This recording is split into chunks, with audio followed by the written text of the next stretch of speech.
Podcast Bichos Tagarelas. Com Fábio Marçal e Ricardo Weg e gente convidada. Está no ar mais um Bichos Tagarelas.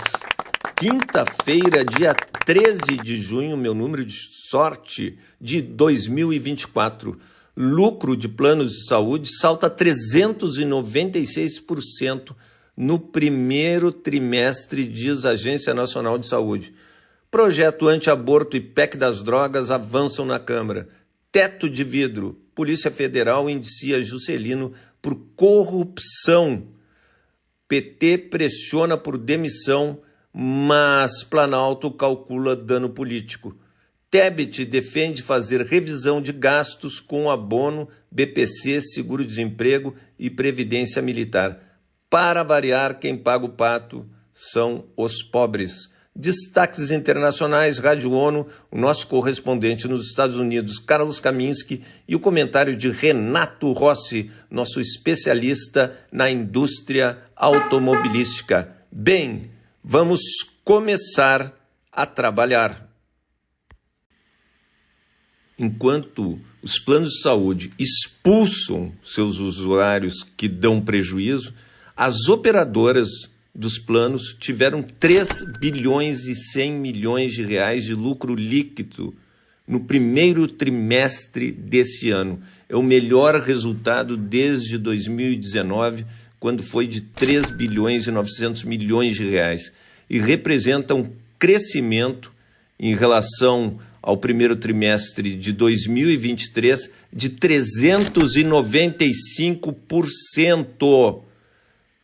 Em relação a 2023, isso é um tapa na cara dos usuários de plano de saúde.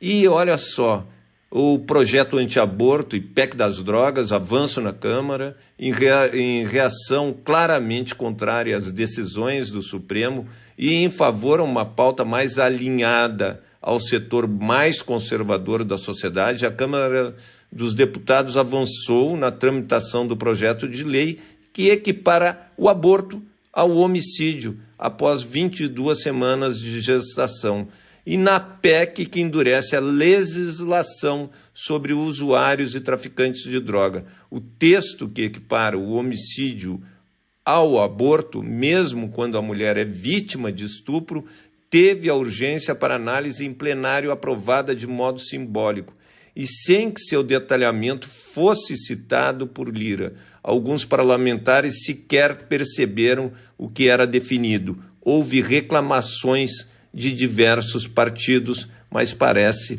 que não vai adiantar nada, porque temos hoje um Congresso extremamente conservador.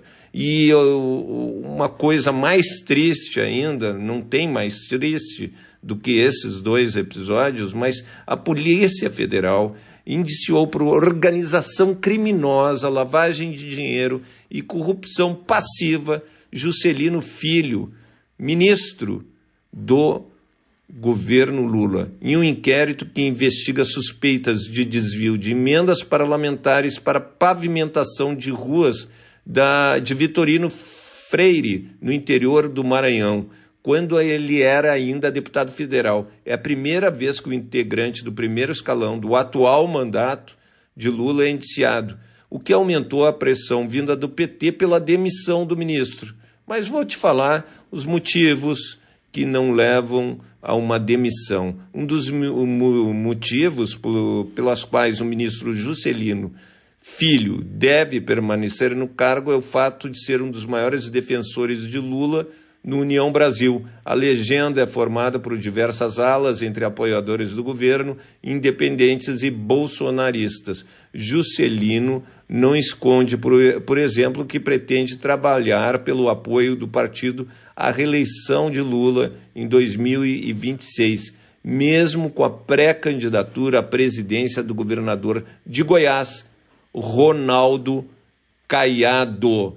Então, é difícil o que está acontecendo. E mais difícil que a ministra Tebet, do Planejamento, defendeu nesta quarta revisão dos gastos da União com o seguro-desemprego, o BPC, o abono salarial e a previdência dos militares. Ela afirmou que medidas de corte de despesas estão em debate no governo, mas que ainda não há uma decisão. Mas só botar no ventilador essas questões, você já cria um problema com os militares, você cria um problema com os mais pobres, e os mais pobres sempre acabam pagando o pato. E o STF decidiu que o FGTS deve passar a ser corrigido, no mínimo, pela inflação. Essa é a melhor notícia que vocês podem ter, porque antes era corrigido pela TR, mais 3% de juros ao ano, ou seja, praticamente nada. E vamos às notinhas das araras. Sua agenda do dia: Lula participa da conferência na Suíça e da cúpula do G7 na Itália. Mercados agitados, dólar alto, bolsa em baixa e dúvidas sobre o fiscal devem seguir na pauta. E o que se fala aqui em Brasília é que este ano não tem mais condições de reduzirem a taxa de juros. Sinais: Lula defende exploração da questão do petróleo na margem equatorial para depois da COP30. É ali uma riqueza do Brasil, porque o Brasil corre risco de atrasar ainda mais a exploração do petróleo na margem equatorial. Ao lado, a Guiana está multiplicando seu PIB explorando petróleo na mesma região. O Brasil não perde uma oportunidade de perder uma outra oportunidade. E olha só, o Gilmar, que nós estamos chamando aqui de Gilmar Palusa, ele vai fazer o 12º Fórum Jurídico de Lisboa, de 26 a 28 de junho, que ele é dono do IDP e faz esse fórum. Mas sabe quantos ministros do presidente Lula estarão presentes? 14. Do STJ, 12 ministros. Do TCU, 7 ministros. Do TSE, 5 ministros. 9 governadores de estado, Arthur Lira e Rodrigo Pacheco, presidentes da Câmara e do Senado. Ou seja, dia 26 e 28 é feriado aqui em Brasília, porque ninguém estará aqui na capital federal. E todos com diárias, com segurança, com assessores. Não tem cabimento uma coisa dessas, essa barca, né, que está indo para Lisboa com toda a cúpula dos poderes. Uma vergonha, com exceção do Lula, que o Lula não estará presente, né? Vai ser o único presidente de poder que estará presente na capital federal. Muito, muito, muito triste essa questão que nos deixa chocados, né? O presidente, então, está em Genebra para participar da cerimônia de encerramento da 12ª Conferência Anual da OIT, porque convocaram ali o Lula, convidaram o Lula, a OIT, a Organização Mundial do Trabalho. A Organização Mundial do Trabalho quer que o Brasil pague uma contribuição maior, ou seja, ainda deram uma facada no Lula para o Lula participar dessa reunião da OIT. E o G7, depois o Lula parte para a Itália, vai à cúpula do G7, que será realizada até sábado, e deve falar sobre a presidência do Brasil no G20, bem como a Aliança Global contra a Fome e a taxação dos super-ricos. Super-ricos só estarão juntos, taxados, se Estados Unidos entrar e os países ricos entrarem nessa proposta. Possibilidade hoje, 0. Mas vamos ver o que acontece. A CCJ do Senado aprovou a PEC das drogas, né, que criminaliza o porte e a posse de todas as drogas, ao contrário do que prevê o Supremo Tribunal Federal, que uma quantia, vamos dizer, de maconha, essa pessoa não seria presa, não seria criminalizada. E por essa proposta, todo mundo é criminalizado da mesma forma. E a Casa também aprovou o requerimento de urgência para o PL, né, do aborto, né, porque hoje uma pessoa, pelo projeto, vamos dizer, a pessoa foi estuprada, e se ela não tiver o filho do estuprador e interromper a gravidez, ela terá uma pena maior que o estuprador. Só o Congresso Nacional para aprovar um absurdo desses. E vamos aos destaques da imprensa no mundo. O New York Times: ataque aéreo israelense mata general iraniano na Síria. E daí estão provocando, né? Mataram mais um general iraniano na Síria. O negócio está ficando complicado ali. Israel tentando trazer para a briga o Irã.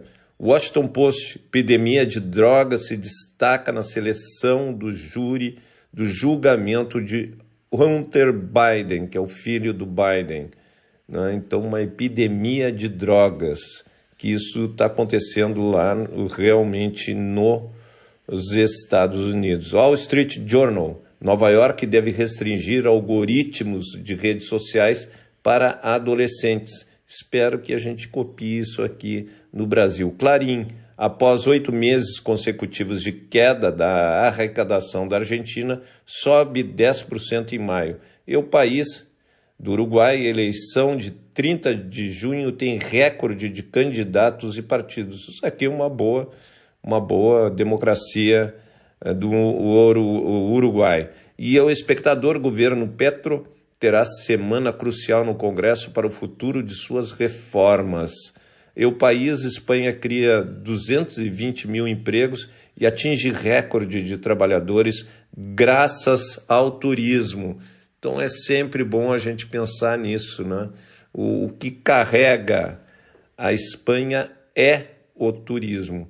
Le Monde: China afirma ter coletado amostras do lado oculto da Lua. Olha só. The Guardian: o mundo não atingirá a meta de triplicar a geração de energia renovável até 2030, diz a agência.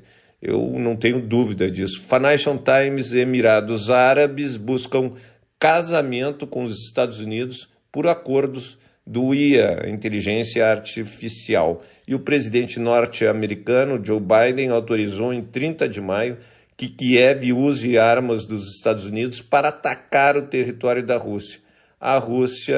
A permissão, porém, só se aplica a alvos russos que estejam localizados perto da fronteira de Kakriv, região localizada ao leste do país, a 30 quilômetros da fronteira com Moscou. Holanda autoriza o uso de caças. A ministra da Defesa afirmou que o país vai autorizar a Ucrânia a utilizar os caças F-16 que serão doados pela Holanda. Então, o bicho está começando a pegar lá OTAN, Rússia, Ucrânia. E a rede social do Elon Musk anunciou que vai permitir oficialmente a divulgação do conteúdo adulto desde que seja produzido e distribuído consensualmente. A gente sabe que isso aqui não acontece. Os usuários com menos de 18 anos, que não incluem data de nascimento em seus perfis, não poderão visualizar o conteúdo. O Spotify subiu de novo, então todos os streams estão subindo e agora o Spotify de família passará de $16,99 para $19,99, ou seja, $20. Moscou: o vice-presidente de Relações Exteriores da Rússia, Sergei Raivov, disse que os Estados Unidos podem enfrentar consequências fatais caso ignorem os avisos russos para não permitir que a Ucrânia use armas norte-americanas contra alvos russos. Aqui eu acho que vai chegar um momento que a Rússia vai mandar ou explodir uma arma atômica para falar que, deixa eu e a Ucrânia aqui brigar e não se metam aqui conosco. Está chegando perto isso. E o porta-voz do Departamento de Estado americano, Matthews Miller, disse que o grupo extremista Hamas deve aceitar o acordo de cessar fogo apresentado pelos Estados Unidos. Afirmou que o plano é quase idêntico a uma proposta que a organização aceitou semanas atrás. Então, vamos ver se acaba essa guerra, esse genocídio ali que está acontecendo na faixa de Gaza. O Matthews Miller declarou que um acordo de cessar-fogo, se for implementado, os Estados Unidos buscarão uma autoridade para governar Gaza que não seja ligado ao Hamas, e afirmou que o grupo extremista deve ser totalmente desarmado. Deus tem que saber o que sobrou ali do Hamas, se ainda existe o Hamas. Então, essas foram as notinhas internacionais. E chegou o momento dos destaques da nossa parceira Rádio ONU.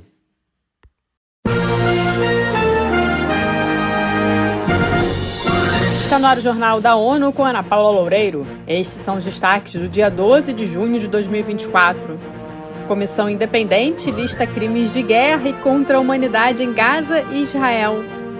Deslocados no Haiti chegam a 60% da população em um trimestre. ONU reafirma compromisso para a reconstrução de Kharkiv.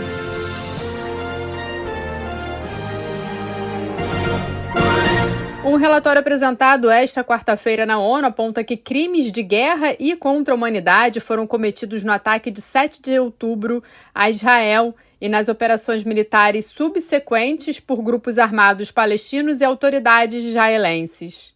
As constatações da Comissão Internacional Independente de Inquérito sobre o Território Palestino Ocupado também abrangem áreas de Jerusalém Oriental e Israel. A publicação divulgada em Genebra destaca que em meses de perdas e desespero, retaliação e atrocidades, o sofrimento de palestinos e israelenses piorou. Os civis sofrem o peso das decisões daqueles que detêm o poder, destaca o grupo independente criado pelo Conselho de Direitos Humanos da ONU no documento que enfatiza o impacto do conflito sobre mulheres e crianças. O Haiti registrou uma alta de 60% de deslocados no último trimestre devido à violência de gangues. As Nações Unidas revelaram que o país caribenho iniciou junho com mais de 578 mil pessoas vivendo nessa situação. Acompanhe com Eleutério Gevani. De acordo com o escritório da ONU da Assistência Humanitária OCHA, pelo menos 85% dos haitianos vivem abrigados em famílias anfitriãs, enquanto os restantes 15% habitam em acampamentos. Dados recolhidos pela Organização Internacional para as Migrações, OIM, revelam que a capital haitiana, Porto Príncipe, teve um aumento de deslocados de 15%. A alta chegou a 130% no Grande Sul, por causa do influxo de pessoas da principal cidade do Haiti. Com a crise tendo impacto na vida de milhões de pessoas, os indicadores chegaram a extremos considerados preocupantes em áreas-chave, incluindo acesso aos alimentos. Da ONU News em Nova York, Eleutério Gevani. Em relatório sobre as perspectivas alimentares até outubro, o Haiti aparece na lista de países e territórios de maior preocupação, devido à escalada da violência por grupos armados. Kharkiv, a segunda cidade mais populosa da Ucrânia e localizada a apenas 30 quilômetros da fronteira com a Rússia, está entre as áreas urbanas mais atingidas pela guerra e recentemente sofreu novos bombardeios. Os detalhes com Mayra Lopes. O prefeito da cidade revelou que 150 dos 1,3 milhão de habitantes da cidade estão atualmente desabrigados, com cerca de 9 mil casas destruídas desde o início do conflito. A destruição também atingiu 110 creches e 130 escolas, metade das instituições educacionais da cidade, além de todas as usinas de energia térmica, subestações de transformadores, 88 instituições médicas e 185 edifícios de serviço social. Da ONU News, em Nova York, Mayra Lopes.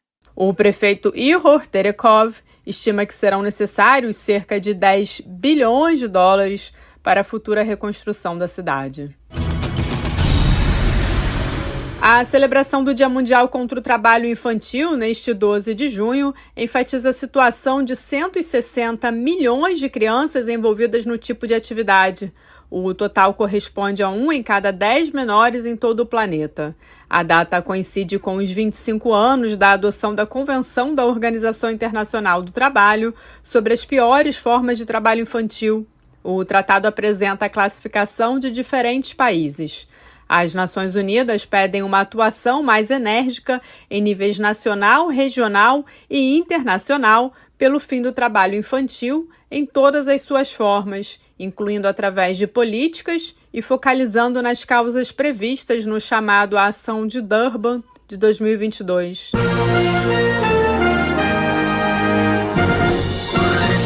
Esse foi o Jornal da ONU. Confira mais detalhes sobre essas e outras notícias no site da ONU News Português e nas nossas redes sociais.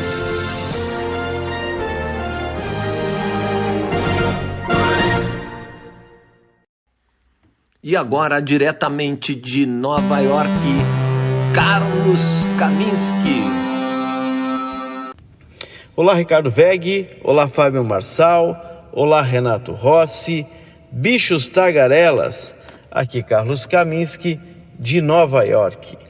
E o presidente Joe Biden, esta semana, vai anunciar o fechamento da fronteira entre Estados Unidos e o México para requerentes de asilo que cruzem ilegalmente quando um limite diário de travessias for excedido.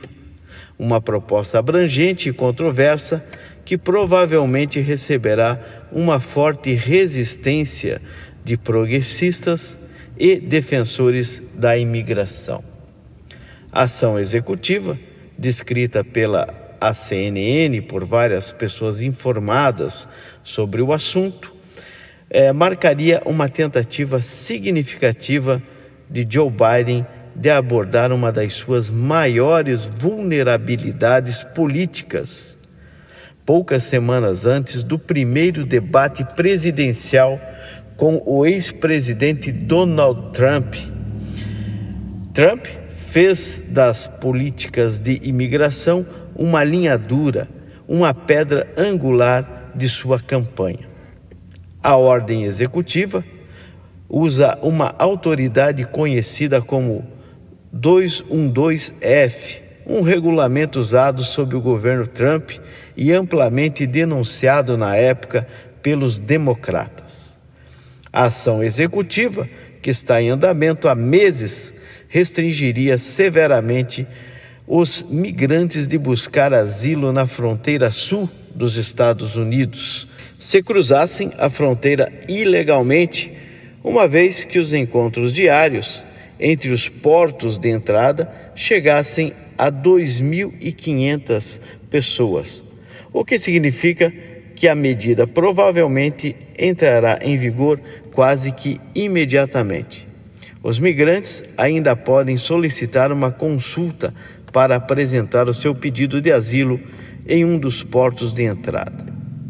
Crianças desacompanhadas seriam isentas, uma parte fundamental da ordem executiva que preocuparia os defensores da imigração, que disseram que tal isenção poderia incentivar algumas famílias a enviar crianças para a fronteira por conta própria. A ação executiva permitiria que as autoridades afastassem os migrantes enquanto estivesse em vigor para o México ou para o seu país de origem. A ação executiva permitiria que as autoridades mandassem de volta para suas casas ou até para o México os imigrantes enquanto estivesse a lei em vigor.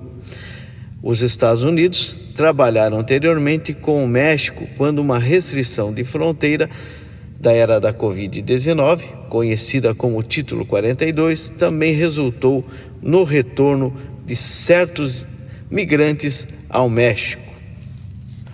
Essa é uma das ações que o presidente Joe Biden tenta para reverter um grande prejuízo eleitoral que ele tem aqui nos Estados Unidos, que é justamente a política de fronteira. E que o Joe Biden, obviamente, agora se preocupa com a proximidade da eleição e dos debates eleitorais que vão acontecer a partir desse mês. O presidente Donald Trump sabe usar muito bem esse tema e, obviamente, vai ser um dos temas mais debatidos durante a campanha eleitoral. Sem contar, né, a política externa, a política de guerras que Joe Biden vem fazendo, a alta inflação aqui nos Estados Unidos e a situação econômica do país. Essa é a informação. Um forte abraço a todos. E chegou a hora do nosso especialista na indústria automobilística, Renato Rossi. Alô, amigos de Bichos Tagarelas. Terça-feira estou de volta com vocês. Ontem infelizmente, eu estava fora de Porto Alegre, não pude fazer o meu podcast habitual, mas claro que eu não vou deixar de ter esse contato com um público tão qualificado do Bichos Tagarelas. Na verdade, nós estamos aqui vivenciando o pós, né? O estresse pós-traumático. Aliás, Porto Alegre está muito estranha. Mais de 230 mil ou 240 mil veículos foram destruídos em todo o estado do Rio Grande do Sul, uma grande parte em Porto Alegre, bairros periféricos com populações enormes foram praticamente destruídos. Eu cito 2 bairros, o Humaitá, um bairro que foi construído em um lugar totalmente inadequado, muito próximo do Lago Guaíba, em área que era uma área pantanosa que foi aterrada, e o bairro Sarandi, que eu frequentei até por um motivo também afetivo, já que lá estão as 2 casas, 3 casas, aliás, da mãe da minha esposa Gisele, da filha da filha Nena, e também a terceira filha também que tem casa lá, que é Eliane. São 3 irmãs.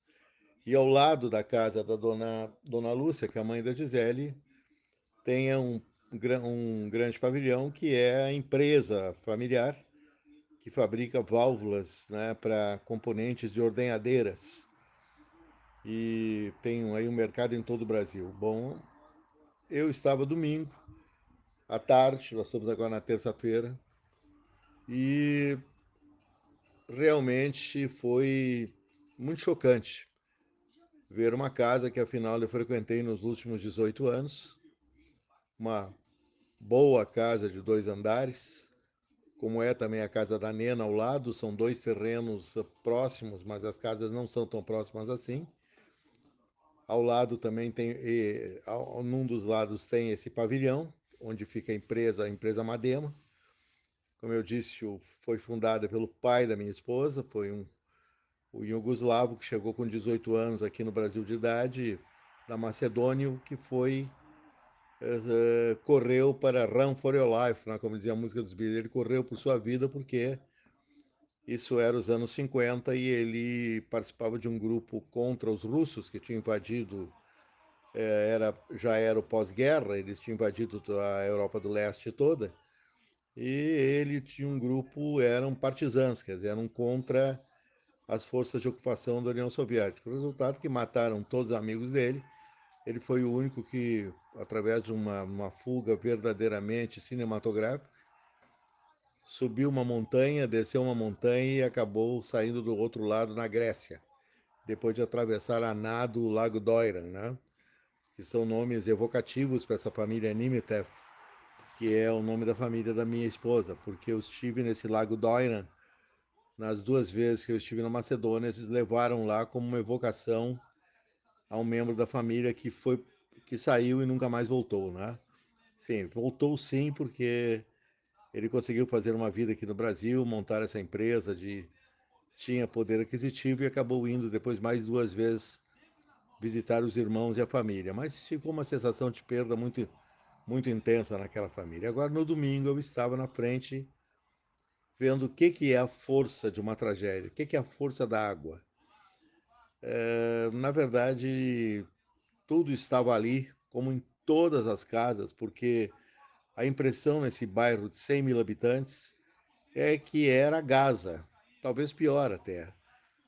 Não, pior eu não digo porque Gaza é fruto de um barbarismo, né? Da destruição determinada de um grupo racial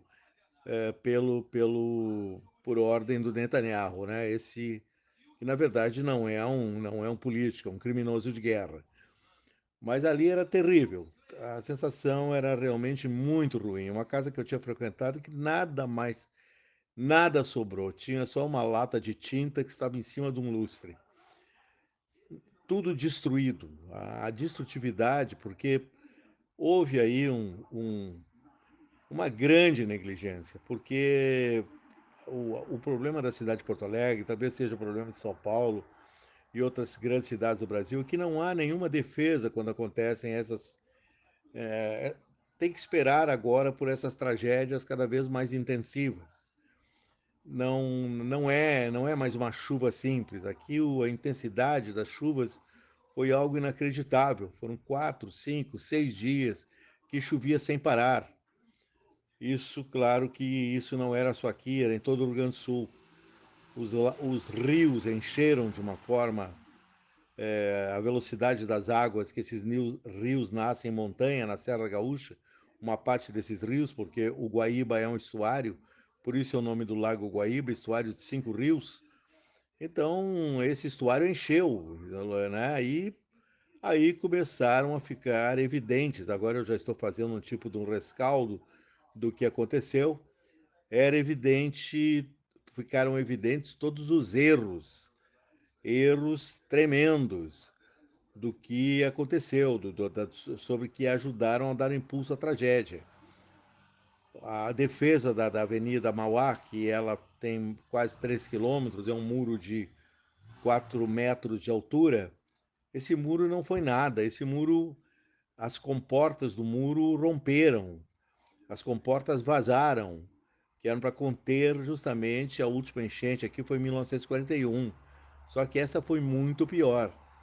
E depois houve todo o drama das bombas que deveriam já sugar essa água que estava invadindo a cidade e devolver ao rio.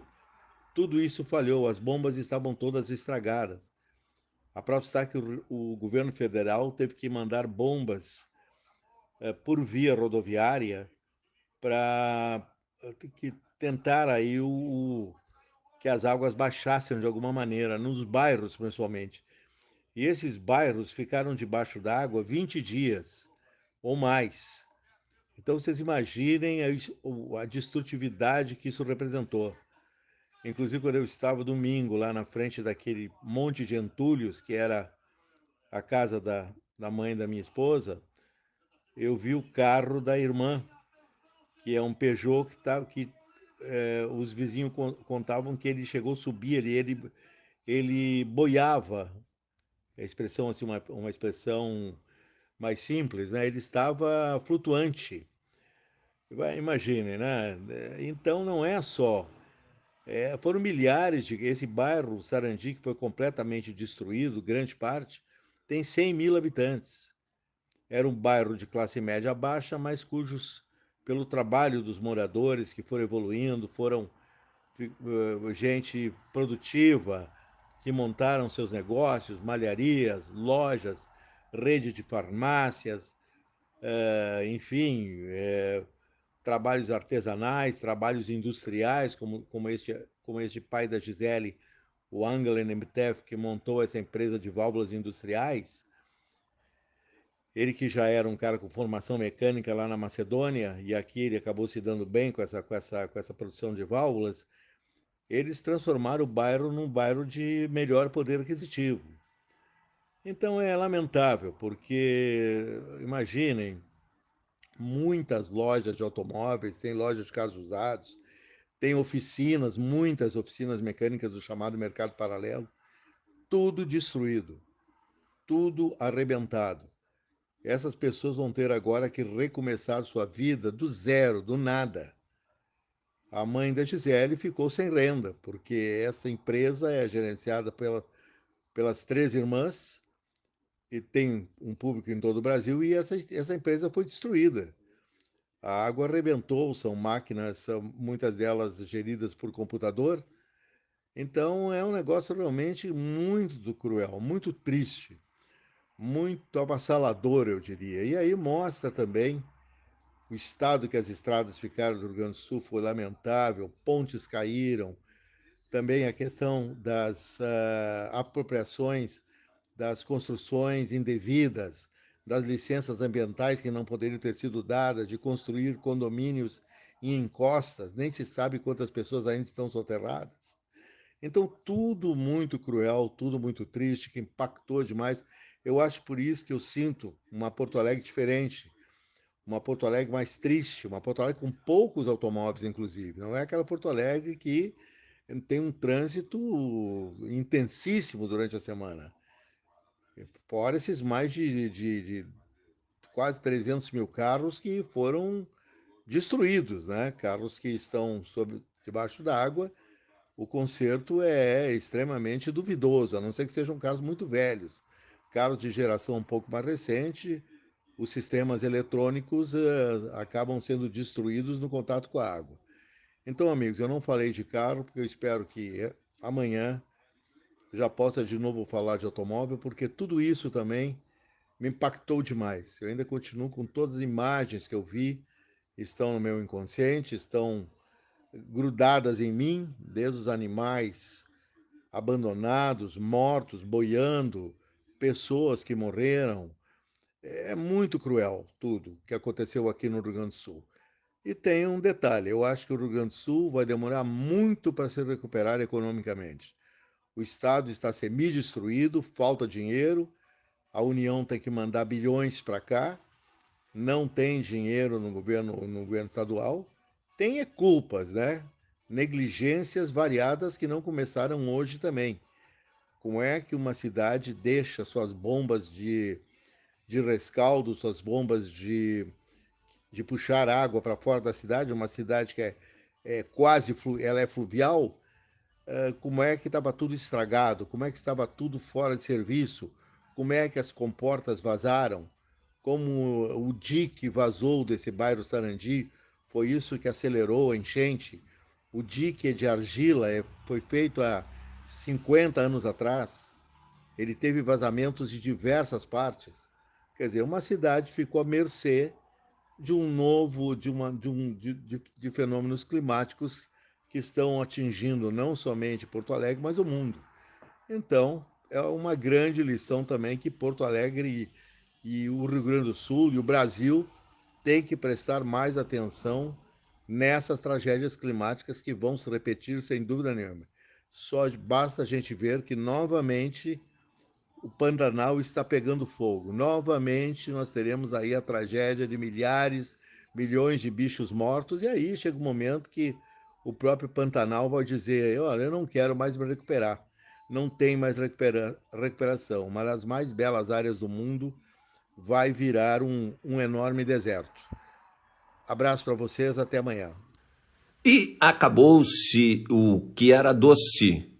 Agradecer ao Carlos Kaminski, nosso correspondente nos Estados Unidos, e à Rádio ONU, a nossa parceira, o super comentário do Renato Rossi, nosso especialista na indústria automobilística, ao Cielito Rebelato Júnior, nosso publicitário e editor do Bichos Tagarelas, e o Ricardo Egg, que está quietinho, muito quietinho, nosso produtor, diretor, reprodutor, tudo que você acha que ele faz aqui no Bichos Tagarelas. Então, obrigado, Ricardo, do coração. Obrigado, nosso ouvinte, pela sua audiência e fale do Bichos Tagarelas, comente no site, no YouTube do Bichos Tagarelas. Nós precisamos da audiência de vocês e precisamos do retorno de vocês. Falem bem, falem mal, mas falem do Bichos Tagarelas. Até amanhã.